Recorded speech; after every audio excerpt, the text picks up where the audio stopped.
మీ అందరికీ నా వందనాలు తెలియజేస్తున్నాను. దేవుని వాక్యం చదువుకుందాం. 1 యోహాను పత్రిక 4వ అధ్యాయం. 1 యోహాను పత్రిక 4వ అధ్యాయం 16వ వచనం ఒకరు చదవండి. 10వ వచనం ఒకరు చదవండి. చదవండి. దాన్ని నమ్ముకొని ఉన్నాము. దేవుడు ప్రేమ స్వరూపి అయి ఉన్నాడు. ప్రేమ యందు నిలిచి ఉండువాడు దేవుని యందు నిలిచి ఉన్నాడు. దేవుడు వాని యందు నిలిచి ఉన్నాడు. 10వ వచనం చదువుకుందాం. మనము దేవుని ప్రేమించితిమని కాదు, తానే మనల్ని ప్రేమించి మన పాపములకు ప్రాయశ్చిత్తమై ఉండుటకు తన కుమారుని పంపెను. ఇందులో ప్రేమ ఉన్నది. చిన్న ప్రార్థన చేసుకుందాం. దేవా, నీ లేఖనాలు నాకు అర్థం చేయయ్యా, నాతో మాట్లాడయ్యా అని ప్రార్థన చేసుకుందాం. మహాపరిశుద్ధుడా, జీవాధిపతి అయిన యేసయ్యా, నీకు వందనాలు తండ్రి. అయ్యా, ఇచ్చిన లేఖన భాగాన్ని బట్టి వందనాలు. నన్ను మీ శిలువ చాటును మరుగు చేయండి అయ్యా. నా దోషాన్ని క్షమించండి అయ్యా. నీ పని ధారాళంగా జరిగినట్లుగా నీ ఆత్మ కార్యాన్ని మీరు జరిగించండి. మీ నడిపింపు అనుగ్రహించండి. వచ్చిన మాతో మీరు మాట్లాడి కృప చూపించమని యేసు నామములో ప్రార్థించి అడిగి వేడుకొనుచున్నాను తండ్రి, ఆమేన్. మరొకసారి మీ అందరికీ నా వందనాలు తెలియజేస్తున్నాను. మరి ఈ రోజు నా యొక్క వర్తమాన అంశం ఏమిటి అంటే అగాపే ప్రేమ. అగాపే ప్రేమ. అగాపే ప్రేమ అనే మాట మీరు వినే ఉంటారు. వినట్లయితే మరి ఆ మాటకు అర్థం ఏమిటో నేను చెప్తాను, జాగ్రత్తగా వినండి. అగాపే ప్రేమ అంటే దేవుని ప్రేమని అర్థం. దేవుని ప్రేమకు మరొక పేరు అగాపే ప్రేమ అంటారు. అంటే అంతులేని ప్రేమ, అంతం లేని ప్రేమ. ఆ ప్రేమకు కొరత లేదు, హద్దులు లేవు. మరి ఆ ప్రేమను వర్ణించలేము, వివరించలేము. అంత గొప్పది ఆ ప్రేమ. మరి దేవుని ప్రేమ మరి ఏ పరిస్థితిలోనైనా మనల్ని ప్రేమించే ప్రేమ, ఏ స్థితిలోనైనా మనల్ని ప్రేమించగలిగిన ప్రేమ. మనం చదువుకున్న వచనాల్లో ఉంది కదా, ఆయనే మనల్ని మొదట ప్రేమించాడు. మనం ఆయన ప్రేమించామని కాదు, మొదట ఆయనే మనల్ని ప్రేమించాడు. తర్వాత ఆయన ప్రేమ అర్థమయ్యి మనం ఆయన్ని ప్రేమించాం. ఏ స్థితికైనా చాలిన ప్రేమ. హెబ్రీయులకు రాసిన పత్రిక మరి 13వ అధ్యాయంలో ఉండిద్ది, నిన్ను విడువను ఎడబాయను, ఏమాత్రమును నిన్ను ఎడబాయను. మరి విడువక మనల్ని ప్రేమించే ప్రేమ దేవుని ప్రేమ. ఎప్పటి వరకు ప్రేమించిద్దయ్యా ఈ దేవుని ప్రేమ అంటే ఈ లోకంలో నువ్వు జీవించినంత వరకు, అంతం వరకు ప్రేమించగలిగిన ప్రేమ. నిన్ను ఏ స్థితిలో కూడా విడిచిపెట్టని ప్రేమ. ముదిమి వచ్చే వరకు నిన్ను ఎత్తుకునే ప్రేమ, నిన్ను అరచేతుల్లో చెక్కుకున్న ప్రేమ. కానీ ఈ లోకంలో మనుషుల ప్రేమ అది కొంతవరకే. కొన్ని పరిస్థితుల్లోనే వారి ప్రేమ ఉండిద్ది. మరి రకరకాల ప్రేమలు ఈ లోకంలో ఉన్నాయి కదా. తల్లిదండ్రుల ప్రేమ, భార్య ప్రేమ, అన్నదమ్ములు, అక్క చెల్లెళ్ళు, బంధువులు, స్నేహితులు, మరి ఎంతో మంది ప్రేమ మనం ఎన్నో అనుభవాలతో ఎరిగి ఉన్నాం. మనుషుల ప్రేమ కొంతవరకే. మంచిగా ఉంటే ప్రేమించగలుగుతారు, అవసరం తీర్చగలిగితే ప్రేమించగలుగుతారు, ఉపయోగపడితే ప్రేమించగలుగుతారు. మనుషుల ప్రేమలు ఎంతవరకు అంటే కొంతవరకే. ఏ స్థితికైనా చాలిన ప్రేమ మనిషి ప్రేమ కాదు. ప్రతి పరిస్థితికి చాలిన ప్రేమ దేవుని ప్రేమ. మరి లేఖనాల్లో మనం చూసినట్లయితే కొంతమంది పరిస్థితి చాలా ఘోరమైన పరిస్థితిలో వాళ్ళు ఉన్నారు. వారిని ఎవరూ ప్రేమించకపోయినా దేవుడు మాత్రం వాళ్ళని విడిచిపెట్టలేదండి. వారిని ఎలా ప్రేమించారో మనం చూద్దాం. చూడండి, మొదటిగా హాగరు జీవితంలో మనం కొన్ని విషయాలు ధ్యానం చేసుకుందాం. ఆదికాండం 16వ అధ్యాయం. ఆదికాండం 16వ అధ్యాయం 16వ వచనం చదవండి అమ్మా. చదవమ్మా. అబ్రహామునకు కనినప్పుడు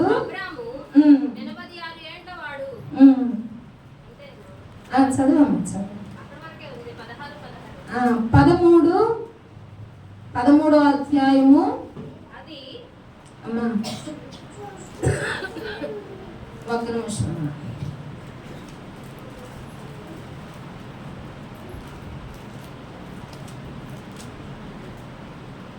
21వ అధ్యాయం 16వ వచనం. ఆదికాండం 21వ అధ్యాయం 16వ వచనం చదువుకుందాం. ఈ పిల్లవాని చావు నేను చూడలేనని అనుకొని అతనికి ఎదురుగా కూర్చుండెను. ఆమె ఎదురుగా కూర్చుండి ఎలుగెత్తి ఏడ్చెను. దేవుడు ఆ చిన్నవాణ్ణి మొరను వినెను. అప్పుడు దేవుని దూత ఆకాశము నుండి హాగరుని పిలిచి, హాగరు, నీకేమి వచ్చినది? భయపడకుము. ఆ చిన్నవాడున్న చోటు దేవుని వాని స్వరము వినియున్నాడు. నీవు లేచి ఆ చిన్నవాణ్ణి ఎత్తి నీ చేత పట్టుకొనుము. వానిని గొప్ప జనముగా చేసినని ఆమెతో అనెను. చాలమ్మా, చాలు. ఇక్కడ జరిగిన సందర్భం మనందరికీ తెలుసు. ఏమిటి ఈ సందర్భం అంటే, హాగరు కొడుకుని మరి శారమ్మ వెళ్ళగొట్టింది, ఇంట్లో నుండి వెళ్ళగొట్టింది. మరి అబ్రహాం గారు కూడా ఒక కొంచెం ఆహారము నీళ్ళ తిత్తినిచ్చి అరణ్యంలో విడిచిపెట్టేసి వస్తారు. మరి ఇప్పుడు హాగరు పరిస్థితి ఎలాంటిది అంటే, ఆదుకునే వాళ్ళు లేరు, ఆదరించే వాళ్ళు లేరు, తిండి పెట్టే వాళ్ళు లేరు, పలకరించే వాళ్ళు లేరు, తన యోగక్షేమాలు చూడగలిగిన వారు కూడా ఎవరూ లేరు. అంతేకాదు, తాగటానికి నీళ్లు కూడా అయిపోయిన పరిస్థితి. ఎటు చూసినా ఎడారి, ఎటు చూసినా దిక్కులేని స్థితి, ఎటు చూద్దామన్నా ఆశ లేని పరిస్థితి. ఈ పరిస్థితిలో తన కొడుకు చనిపోతాడు అనుకొని, తన కొడుకు చావు చూడలేక చిన్నపిల్లవాని చావు తనకి కనబడేంత దూరంలో పెట్టి ఆమె దూరంగా వెళ్ళి భయంకరంగా ఏడుస్తుంది అంటండి. ఎలుగెత్తి ఏడుస్తుంది. ఆ మాట అక్కడ అండర్లైన్ చేసుకోండి. ఎలుగెత్తి ఏడుస్తుంది. ఏమని? అయ్యో నా దిక్కెవరయ్యా, నాకు ఓపుకున్నంత వరకు వాడుకుంది శారమ్మ, నా అవసరం తీరే వరకు వాడుకున్నారు అబ్రహాం గారు, నాతో వెట్టి చాకిరి చేయించుకున్నారు, అన్ని అనుభవించారు, అంతా నేను ఉపయోగపడినంత కాలం నన్ను వాడుకున్నారు, ఈ రోజు నన్ను బయటికి నెట్టివేశారు. నా స్థితి ఏంటయ్యా, నా పరిస్థితి ఏంటయ్యా, నాకు తోడెవరు, నాకు దిక్కెవరు, నా కొడుకు దిక్కెవరు, కనీసం తాగటానికి కూడా నీళ్ళు లేవు కదా, నాకు సహాయం చేయగలిగిన వారెవరు? ఆలోచన చేయండి. ఈ పరిస్థితిలో ఎవరికైనా సాధ్యమా? అసలు అక్కడ జనసంచారం లేని అరణ్యం, అది ఎడారి, ఎటు చూద్దామన్నా ఏమీ కనబడిన పరిస్థితి. కానీ హాగరు అబ్రహాం గారి ఇంట్లో ప్రార్థన నేర్చుకుందండి. దేవుడు ఏ స్థితిలోనైనా విడిచిపెట్టడనే మాటలు గుర్తుకొచ్చినాయి. ఏ పరిస్థితిలోనైనా ఆయన అద్భుతం చేస్తాడన్న మాటలు గుర్తుకొచ్చినాయి. ఆయన ప్రేమ ఏంటో అర్థం చేసుకుంది. ఆయన ప్రేమ కొరకు ఎలుగెత్తి ఏడుస్తుంది. అయ్యా, నా దిక్కు నీవేనయ్యా, నాకు సహాయం చేయవా, నా పిల్లవాని చావు నేను చూడలేకపోతున్నాను, నన్ను విడువనన్నావు కదా, మనుషులు విడిచిపెట్టేశారు కానీ నన్ను నువ్వు విడిచిపెట్టేవాడివి కాదయ్యా అని ఎలుగెత్తి ఏడుస్తుంటే ఆ పరిస్థితి చూసిన దేవుడు సహాయం చేయకుండా ఉన్నాడా? అసలు వెంటనే విత్తిన సెకండ్ లో ఆమె ఏడ్చిన ఏడుపు ఆపకకు ముందే హాగరు, నీకేమొచ్చింది, భయపడకమ్మా, భయపడకు. ఈ మాట మనతో ఎవరు చెప్పగలుగుతారండి? ఏ పరిస్థితుల్లో చెప్పగలుగుతారు ఈ మాట? నువ్వు భయపడొద్దమ్మా అని. మనుషులకు అసాధ్యం. నువ్వు భయపడొద్దమ్మా అని చెప్పినా పైన ఏదో కొంచెం ఓదార్పుకు చెప్పగలుగుతారు, కానీ మన పరిస్థితికి తగినంత ధైర్యంగా చెప్పలేరు. కానీ హాగర్ను మాత్రం దేవుడు, నువ్వు భయపడొద్దు, నీకేమొచ్చింది, నువ్వు లేచి ఆ పిల్లవాడిని ఎత్తుకో, అతన్ని నేను విడిచిపెట్టను, గొప్ప జనంగా చేస్తాను, అతని కొరకు నీళ్ళ మోటు ఉంది, నువ్వు అని దేవుని ప్రేమ ఎంత బలపరిచింది, ఎంత ఆదరించింది, ఎంత ధైర్యం ఇచ్చింది, ఎంత భవిష్యత్తుకి భరోసానిచ్చింది. దేవుని ఎంత గొప్పది, అసలు వివరించగలమా? ఆ భవిష్యత్తును గురించి కూడా తెలియజేశాడు దేవుడు. అతన్ని విడిచిపెట్టను. మనుషులు నిన్ను వాడుకొని విడిచిపెట్టారేమో, మనుషుల అవసరాన్ని తీర్చుకొని నిన్ను నెట్టేశారేమో, కానీ నేను నిన్ను విడువను. నిన్ను నీ బిడ్డ నేను గొప్ప జనంగా చేస్తాను. దేవుడు చెప్పిన మాట నెరవేర్చాడా? గొప్ప జనంగా చేశాడండి హాగర్ కొడుకుని. మరి హాగర్ పరిస్థితిని చూసిన దేవుడు, హాగర్ పరిస్థితికి సహాయం చేసిన దేవుడు మన పరిస్థితుల్లో మనకు సహాయం చేయలేడా? చేస్తాడు కదా. మన పరిస్థితికి తగినంత సహాయం చేయగలిగిన వాడే కదా. ఆయన ఏ స్థితిలో విడిచిపెట్టాడండి. ఆయన ప్రేమ చాలా అద్భుతమైనది. నువ్వు ఆయన సహాయాన్ని ప్రతి సెకను కోరుకోవాలే కానీ విత్ ఇన్ సెకండ్ లో నీకు సహాయం చేయగలిగిన దేవుడు ఆయన. ఎంత అద్భుతమైన తండ్రి మనకు దొరికాడు. ఆయన పేరే ప్రేమ స్వరూపి. ఆయన ప్రేమ చాలా గొప్పది. ఏ స్థితిలోనైనా నిన్ను ప్రేమించగలిగిన ప్రేమ. మనుషులకు నచ్చితేనే నిన్ను ప్రేమిస్తారు. అది చాలా గుర్తుపెట్టుకోండి.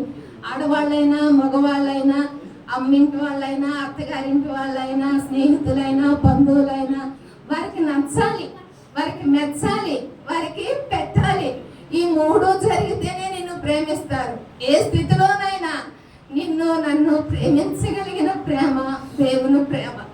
హాగరు ఏ పరిస్థితిలో ఉందో కదా, ఒక్కసారి ఆలోచన చేస్తే నాకు చాలా అసలు ఆశ్చర్యం అనిపించింది.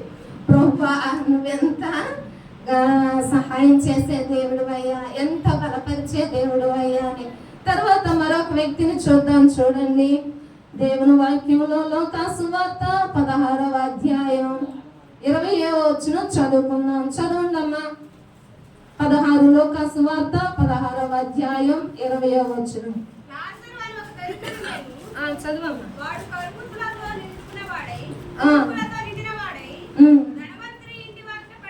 ధనవంతుని ఇంటి వాకిట పడి ఉండి అతని పళ్ళ నుండి పడు రొట్టె ముక్కలతో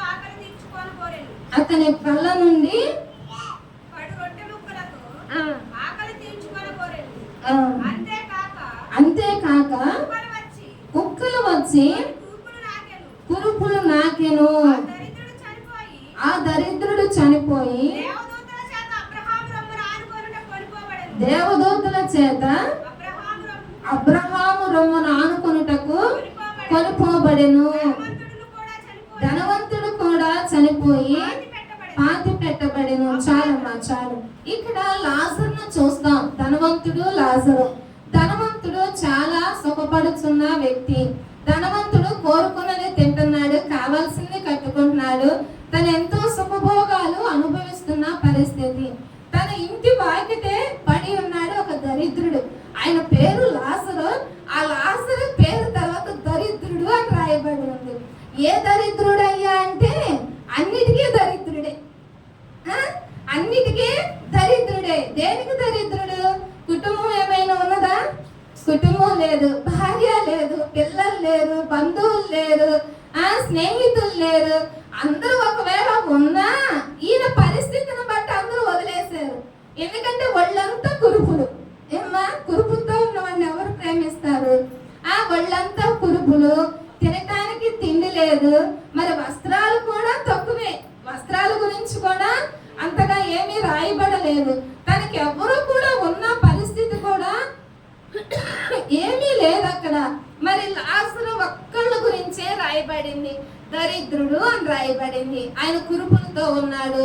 ఆ కురుపులు నాటడానికి కూడా కుక్కలు వస్తున్నాయి. కుక్క జస్ట్ కొంచెం టచ్ చేస్తేనే ఎన్నో ఇంజక్షన్ చేయించాలి. కానీ ఈ యొక్క లాజరు కురుపులు ఎన్నిసార్లు నాకినాయో కుక్కలు. ఒక అబ్బాయిని, చిన్న బాబుని, 2 సంవత్సరాల బాబుని బయట పడుకోబెడితే తనకు ఒక పుండు ఉందంట. ఆ పుండుని వాళ్ళ ఇంట్లో ఉన్న కుక్క వచ్చి జస్ట్ అలా నాలుకతో టచ్ చేసింది. అది ఇంట్లో కుక్కే కదా, ఏమీ కాదు కదా అని వాళ్ళు నిర్లక్ష్యంగా వదిలేశారు. వదిలేస్తే అయ్యా ఆ 2 నెలల తర్వాత తనకి విపరీతమైన జ్వరం వచ్చి నీళ్లు చూస్తే భయపడుతున్నాడు. మరి వింత చేష్టలు చేస్తుంటే హాస్పిటల్కి తీసుకువెళ్ళారు. తీసుకువెళితే ఇతనికి ర్యాబీస్ అని కుక్కకు వచ్చే వ్యాధి వచ్చిందమ్మా. ఇది చాలా ముదిరిపోయింది. ఇంతకాలం ఏం చేశారంటే కుక్క ఎప్పుడు కరిసింది అనుకుంటుంటే వాళ్ళు 2 నెలల క్రితం జరిగిన సంఘటన గుర్తుకొచ్చింది. ఏంటంటే బాబు కాలు పుండుంటే వాళ్ళ ఇంట్లో కుక్క టచ్ చేసింది. అలా నాకినా కూడా వచ్చిద్దమ్మా, నాకినా కూడా ఇంజక్షన్ చేయించాలని చెప్పారంట. తర్వాత లబోదిబో అని ఏడ్చిన కొడుకు రాలేకపోయాడు. అంటే జస్ట్ నాకితేనే కుక్క భయంకరమైన పరిస్థితి. ఈయన కురుపులు కుక్కలు లాగుతున్నాయి. మనుషులు ఎవరు శుభ్రం చేయట్లా, మనుషులు ఎవరు సహాయం చేయట్లా. మరి ధనవంతుడు తన ఇష్టానుసారంగా జీవిస్తున్నాడు, కానీ కనీసం ఆ దరిద్రుడు ఇంకా ఒక్క చూపు కూడా చూడట్లా. కనీసం ఆహారం కూడా పెట్టే పరిస్థితి లేదు. బల్ల మీద నుండి పడే ఆ రొట్టె ముక్కలతో ఆకలి తీర్చుకుంటున్నాడు. ఆకలి తీరని పరిస్థితి, ఆదరించేవారు లేని పరిస్థితి, ఆ కురుపులకి ట్రీట్మెంట్ తీసుకునే స్థితి కూడా లేరు. ఎవ్వరూ దిక్కు దివానా లేని పరిస్థితులండి. ఈ పరిస్థితుల్లో కూడా లాజరు ఎవరిని కలిగి ఉన్నాడు? దేవుణ్ణి కలిగి ఉన్నారు. దేవుని మీద ఏమైనా సనిగాడంటారా? దేవుణ్ణి ఎక్కడైనా విడిచిపెట్టాడంటారా? అయ్యా నాకేంటయ్యా ఈ స్థితి, నా దరిద్రం ఏంటయ్యా, నా కష్టాలు ఏంటయ్యా, నా కురుపులు ఏంటయ్యా, నాకు ఎవరూ లేని ఒంటరి వాడిని అయిపోయాను, నా పరిస్థితి ఏంటి ప్రభువా, నిన్ను నమ్ముకున్నందుకయ్యా ఈ స్థితి అని ఏడ్చాడా లాజరు? ఏడవలేదు కదా. కానీ తన అంతం వరకు దేవుని ప్రేమను విడిచిపెట్టలేదండి. దేవుని ప్రేమ ఎంతగా అర్థమైందంటే తనకున్న ఈ శ్రమ, తనకున్న కష్టం, తనకున్న బాధ రాబోవు మహిమ ఎదుట ఇప్పటి కాలపు శ్రమలు ఎన్న తగినవి కావని ఎరిగాడు లాజరు. నీవు నేను అనేక పరిస్థితుల్లో ఏదైనా కష్టం వస్తే, ఏదన్నా అనుకున్నది జరగకపోతే, ఏదైనా లేట్ అయితే, ఏదన్నా ఇరుకు ఎదురైతే, ఏం దేవుడమ్మా ఆయన వాళ్ళకే సహాయం చేస్తాడు, వీళ్ళకి సహాయం చేస్తాడు, నాకు సహాయం చేయడు. ఆయన నాకెందుకు చేస్తాడు? ఆయనకు వ్యతిరేకంగా బ్రతికే వారికి అయితే సహాయం చేస్తాడు. నాకు ఆయన చేయట్లేదని ఎన్నోసార్లు అనుకుంటాం కదా. చిన్న కష్టానికి, చిన్న బాధకి, చిన్న ఇబ్బందికి అందరూ ఉన్నా, కుటుంబం ఉన్నా, ఇల్లున్నా, వాకిలున్నా, 3 పూటలు తింటున్నా, ఏమ్మా అన్ని సమృద్ధిగా జరుగుతున్నా చిన్న కష్టం వస్తేనే అమ్మో ఏంటి కష్టంలో నన్ను దేవుడు విడిచిపెట్టేసాడేమో అనుకుంటాం కదా. ఎన్నోసార్లు దేవుడు సనుక్కుంటాం. కొందరైతే చావు కూడా నువ్వు రావట్లేదు, సస్తే బాగుండు, ఈ లోకంలో ఎంత బతికినా, సంధ్యమ్మ ఎంత బతికినా, ఎంత పని చేసినా చావు అనేది ఎవరికైనా గ్యారెంటీ. ఇక చావును కోరుకుంటా ఉంటాం. బ్రతకలేని వాళ్ళు సావాలి. బ్రతకాలంటే ఏదో ఆకుకూర అమ్ముకొని బతకొచ్చంట. ఎప్పుడు చావుని ఏ పరిస్థితుల్లో కోరుకోకూడదు. బ్రతకలేని వాళ్ళు, పిరికోళ్ళు, భయం అంటే భయపడే వాళ్ళు చావాలి. చావు అనే మాట అసలు మనం తలుచుకోకూడదు, కోరుకోకూడదండి. ఆ యొక్క సముద్రంలో ఉన్న చేపలు, బ్రతుకున్న చేపలు సముద్రానికి ఎదురెళ్తాయి అంట. అలలకి, ఆ యొక్క అలల బోటులకి, ఆ శబ్దానికి, ఆ రణగొణ ధ్వనులకి అవి ఎదురెళ్తాయి అంట. చచ్చిన చేప ఎటు పడితే అటు కొట్టుకుపోయిద్దంట. మనం దేవునిలో జీవించే వారిగా ఉంటే ఏ పరిస్థితి కూడా నేను దేవుని మీద సనిగేటట్టు చేయదండి. ఏ పరిస్థితి ఎదురైనా ఏమనుకుంటావో తెలుసా? ఈ పరిస్థితికి నేను అర్హురాలనయ్యా, ఈ పరిస్థితి నన్ను బట్టే నువ్వు అనుమతించావయ్యా, ఈ పరిస్థితిని బట్టి నా జీవితంలో ఏ మేలు దాచి ఉంచావో. రోమీలకు రాసిన పత్రిక 8వ అధ్యాయంలో మనం చూసినట్లయితే అక్కడ దేవుని ప్రేమించే వారికి ఆయన సమస్తము మేలుకే జరిగించే దేవుడు. ఆయన మనల్ని హృదయపూర్వకంగా బాధ పెట్టాలని గాని కుమారక్క ఆయన విచారమునైనను మనకి కలగ చేసే దేవుడు కాదు. అక్కడ చదవండి, వచ్చిన స్పష్టంగా మీరు అండర్లైన్ చేసుకోండి. అది ఎంతో ధైర్యాన్ని ఇచ్చింది. చదవండి. పిలువబడిన వారికి ఉమ్. మేలు కలుగుటకై ఉమ్. సమస్తమును సమకూడి జరుగుచున్నవని ఎరుగుదుము. చాలమ్మా చాలు. దేవుని ప్రేమించే వారికి సమస్తం సమకూడి జరుగుతుంది. లాజరు ఎరిగాడు, దేవుని నేను ప్రేమిస్తున్నాను కదా, ఈ పరిస్థితి అంతా నా మేలుకే, ఈ పరిస్థితి అంతా నా యొక్క క్షేమం కొరకే. దేవుని ప్రేమ ఈ పరిస్థితిలో నన్ను విడిచిపెట్టదు. ఈ లోకంలో ఉన్నంత వరకే, ఈ కష్టమైన, ఈ శ్రమైన, ఈ రోగమైన, ఈ బాధ అయినా, ఇరుకైనా, ఇబ్బంది అయినా, కానీ క్షణమాత్రముండి చులకన శ్రమ రాబో మహిమ ఎదుట ఎన్న తగినది కాదు కదా. నేను యుగ యుగాలు ఈ శరీరాన్ని విడిచిపెడితే యుగ యుగాలు దేవునితో ఉంటాను కదా అనే గొప్ప నిరీక్షణతో లాజరు చనిపోయే వరకు రాజు ఎక్కడన్నా దేవుని మీద ఆయాసపడ్డాడా? హ్యాపీగా చనిపోయాడు. ధనవంతుడు చనిపోయాడు తన ఇష్టానుసారంగా జీవించి. ధనవంతుడు ఘోరమైన పాతాళంలో ఉన్నాడు, కానీ లాజరు మాత్రం అబ్రహాము రొమ్మున అనుకున్నాడండి. యుగ యుగాలు ఉండవలసిన సీటు సంపాదించుకున్నాడు. ఎంత గొప్ప విషయం. మరి నువ్వు ఏ పరిస్థితిలోనైనా, ఏ స్థితిలోనైనా దేవుని కలిగి ఉండగలుగుతున్నావా? దేవుని ప్రేమించగలుగుతున్నావా? ఆయన ప్రేమ నీకు అర్థమవుతుందా? దేవుని ప్రేమించేవారు ఆయన సన్నిధికి రాకుండా ఉండలేరు, ఆయనతో మాట్లాడకుండా ఉండలేరు, మరి ఆయనతో నడవకుండా ఉండలేరు, ఆయనతో కలిసి జీవించకుండా ఉండలేరు. ఆయన ప్రేమ అర్థమైతే ఏ స్థితిలో కూడా నువ్వు ఆయన్ని స్తుతించకుండా ఉండలేవు. లాజరుకు అర్థమైంది. తన పరిస్థితిలో, తన ఆ యొక్క ఘోరమైన వ్యాధిలో కూడా దేవుని గట్టిగా పట్టుకున్నాడు. మనం కూడా మన జీవితాంతం వరకు దేవుని గట్టిగా పట్టుకోవాలి. ఏ పరిస్థితిలోనైనా ఆయన ప్రేమను నువ్వు పొందుకోగలిగితే ఎంత గొప్ప ధైర్యం ఉండిద్దో తెలుసా? రోమీయులకు రాసిన పత్రికలో చూడండి, 8వ అధ్యాయం 35వ వచనం చదువుకుందాం. ఈ మాట నాకు చాలా ఇష్టమైన మాట. చదవండి అమ్మా.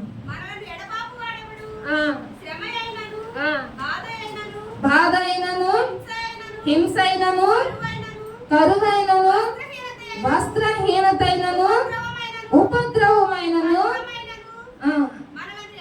మనల్ని ఎడబాపునా. చాలమ్మా చాలు. తర్వాత కింద లైన్ లో ఉండిద్ది, వీటన్నిటిలో మనల్ని ప్రేమించిన వాని ద్వారా అత్యధిక విజయం పొందుచున్నామని ఉండిద్ది. మనిషి జీవితంలో ఇవన్నీ సహజం, ఇవన్నీ రావటం సహజం. వివిధ సమయాల్లో ఇవన్నీ మనం ఎదుర్కోవాల్సిన పరిస్థితులే. కానీ ఈ పరిస్థితులన్నిటిలో కూడా దేవుణ్ణి కలిగిన వారిగా ఉండాలండి. దేవుని ప్రేమను అనుభవించే వారిగా ఉండాలి. దేవుని కొరకు నమ్మకంగా జీవించే వారిగా ఉండాలి. కానీ దేవుని సనుగుతూ దేవునికి దూరంగా ఉండటానికి ఇష్టపడకూడదు. మనం ప్రతి పరిస్థితిలో ఆయన ప్రేమను చూడగలిగితే, ఆయన ప్రేమను అనుభవించగలిగితే మరింతగా ఆయన కొరకు బ్రతకటానికి దేవుడు నీకు కృప చూపిస్తారు. తర్వాత చూడండి, మరొక వ్యక్తిని జ్ఞాపకం చేసుకుందాం. మరి మొదటి రాజుల గ్రంథం 17వ అధ్యాయం, మొదటి రాజుల గ్రంథం 17వ అధ్యాయం 12వ వచనం చదవండి అమ్మా. చదవమ్మా. నీ దేవుడైన యెహోవా జీవము తోడు, తొట్టెలో పట్టెడు పిండియు, గుడ్డలో కొంచెం నూనెయు, అప్పము ఒకటైనను లేదు.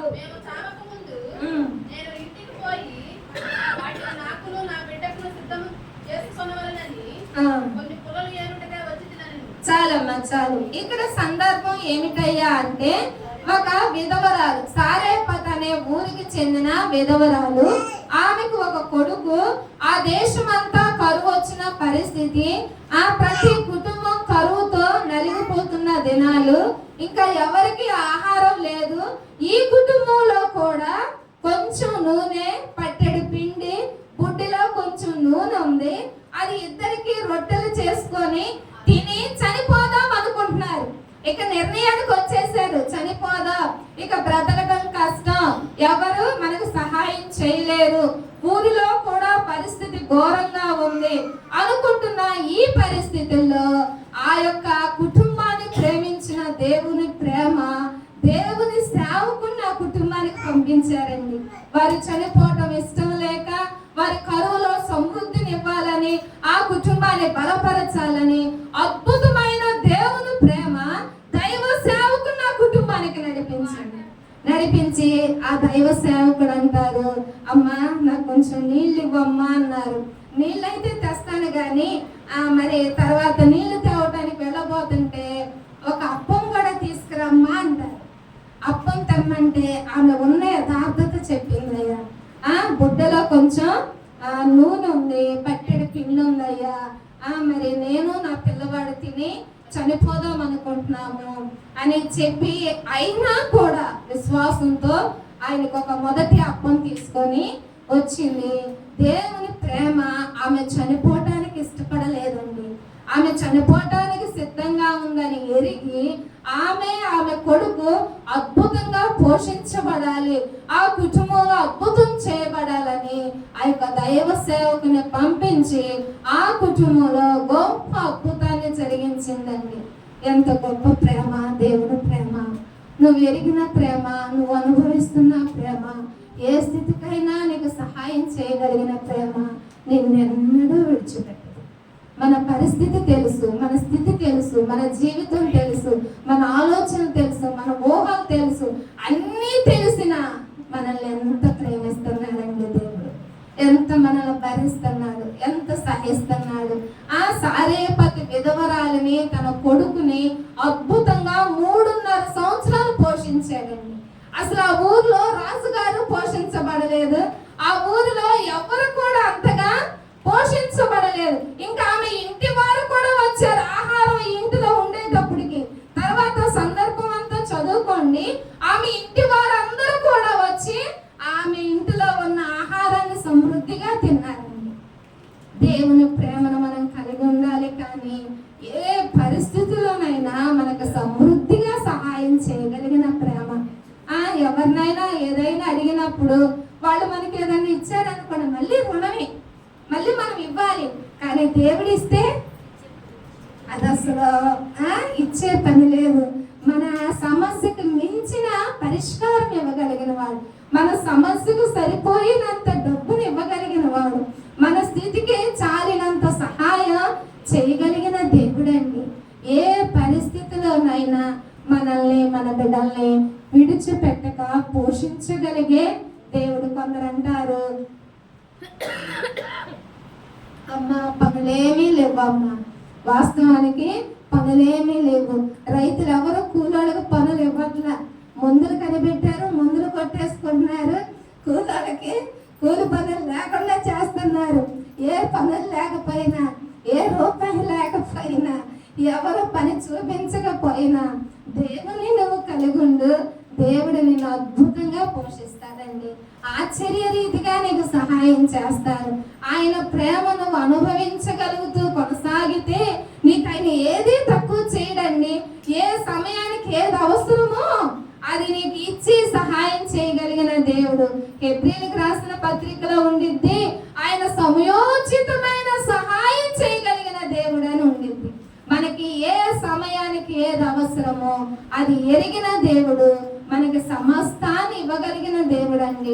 ఆయన సొంత కుమారుణ్ణే ఇవ్వటానికి ఇష్టపడిన దేవుడు మనకి సమస్తాన్ని ఎందుకు అనుగ్రహించడని రోమీయులకు రాసిన పత్రిక 8వ అధ్యాయంలోనే ఉండిద్ది ఆ మాట కూడా. మనం కూడా ఈ యొక్క సందర్భాలన్నిటిని బట్టి ధైర్యం తెచ్చుకుందాం, దేవుని ప్రేమలో కొనసాగటానికి ఇష్టపడదాం, ఆయన ప్రేమను ప్రతిదినం అనుభవిద్దాం. నిన్ను ప్రేమించే దేవుణ్ణి ప్రేమించడం నేర్చుకో. నువ్వు ప్రేమించే వారి ద్వారా నీకు కీడే కానీ మేలు తక్కువ. మనం చదువుకున్న కీర్తనలో కూడా ఉండింది, నేను చూపిన ప్రేమకు వారు కీడు చేశారని ఉండింది. కానీ దేవుని ప్రేమ, నువ్వు ఏ పరిస్థితిలో ఉన్నా, నువ్వు ఆయన ఎన్ని మార్లు దుఃఖపెట్టినా, ఆయన గాయాలు ఎన్ని మార్లు రేపినా, ఆయనకి నువ్వు వ్యతిరేకంగా జీవిస్తున్నా, ఆయన నిన్ను ప్రేమిస్తూనే ఉన్నాడు. ఆయన ఏ స్థితిలోనైనా నిన్ను విడువక ప్రేమించబట్టే నీవు నేను నేటి దినాన సజీవులుగా ఆయన సన్నిధిలో షాలేం రాజు కూర్చొని ఉన్నాం. అవునా? ఆయన ప్రేమ ఉండబట్టేనా? ఎన్ని పరిస్థితుల్లో కాపాడుతున్నాడు, ఎన్ని పరిస్థితుల్లో సహాయం చేస్తున్నాడు. ఎమర్జెన్సీ అవసరతల్లో కూడా ఆయన విడిచిపెట్టక ప్రేమిస్తున్న తండ్రి అండి. ఇటువంటి దేవుని ప్రేమని మనం ఎన్నడూ విడిచిపెట్టవద్దు. ప్రతి ఆదివారం దేవుని సన్నిధిలో కనపడదాం. ప్రతి రోజు దేవుని వాక్యాన్ని చదవటానికి ఇష్టపడదాం. ప్రతిరోజు దేవునితో మాట్లాడటానికి ఇష్టపడదాం. ఇవన్నీ నువ్వు చేయటం ద్వారా ప్రతిరోజు ఆయన ప్రేమను అనుభవించడానికి దేవుడు నీకు సహాయం చేస్తాడు. ఆ మనుషుల ప్రేమ కోసం ప్రయాస పడకు. కొరింథీయులకు రాసిన పత్రిక 14వ అధ్యాయము 1వ వచనంలో ఉండేది ఒక చక్కని మాట, ప్రేమ కలిగి ఉండటానికి ప్రయాస పడండి. ఈ లోకంలో మన ప్రయాస దేని కొరకంటే దేవుణ్ణి ప్రేమించటానికి, అలాగే దేవుడు చేసిన మనుషుల్ని ప్రేమించటం కొరకు ప్రయాస పడదాం. దేవుని ప్రేమని మనము అనుభవిద్దాం. మనం అనుభవిస్తున్న ప్రేమను ఇతరులకి పరిచయం చేద్దాం. అగాపే ప్రేమ దేవుని ప్రేమ, అది కొలతలు లేని ప్రేమ. మరి ఆ ప్రేమను వర్ణించటానికి కానీ వివరించటానికి కానీ ఎవరికి సాధ్య పడదు. అనుభవిస్తున్న వారికే తెలిసింది. నీ పరిస్థితిని చూచి నిన్ను ప్రేమించే ప్రేమ, నిన్ను నీ బిడ్డల్ని పోషించగలిగిన ప్రేమ, ఏ స్థితికైనా చాలిన ప్రేమ. ఇంకా ఇంతకన్నా ఏ ప్రేమ కావాలి నీకు? ఈ ప్రేమ చాలు కదా, ఈ ప్రేమ చాలు కదా. ఆయన చేయలేనిదంటూ ఏదైనా ఉందా? ఆయన అడిగితే ఇవ్వలేదంటూ ఏదైనా ఉందా? మరి ఈ ప్రేమ కోసం మనం ప్రయాస పడదాం. ఈ ప్రేమను ఇతరులకి మరి పంచడానికి కూడా మనం ఇష్టపడదాం. దేవుని ప్రేమలో మనం అంతం వరకు ఆయన కొరకు నమ్మకంగా జీవిస్తూ ఆయన ప్రేమలో నిలిచి ఉంటూ ఇతరులకు కూడా ఈ ప్రేమను పంచడానికి దేవుని కృప మనందరికీ తోడై ఉండి నడిపించును గాక. ఆమేన్. అందరం మోకరించుదాం, ప్రార్థన చేసుకుందాం. ప్రతి ఒక్కరూ ప్రార్థన చేయండి. ప్రభువా, నువ్వు నన్ను ఎంతగా ప్రేమిస్తున్నా, నేను ఎన్నో మార్లు నీకు దూరంగా ఉన్నానయ్యా. నీ ప్రేమ అర్థమవుతున్నా నీ దగ్గరికి రాలేక నేను దూరంగా ఉన్న పరిస్థితులు క్షమించండి. నీ ప్రేమను నేను ఎన్నోసార్లు సనిగానయ్యా. నా స్థితిని బట్టి, నా పరిస్థితిని బట్టి నేను సనుక్కునే వ్యక్తిగా ఉన్నా. నన్ను క్షమించండి అయ్యా. నీ ప్రేమలో నిలిచి ఉండటానికి, కొనసాగటానికి నాకు సహాయం చేయండి అని ప్రార్థన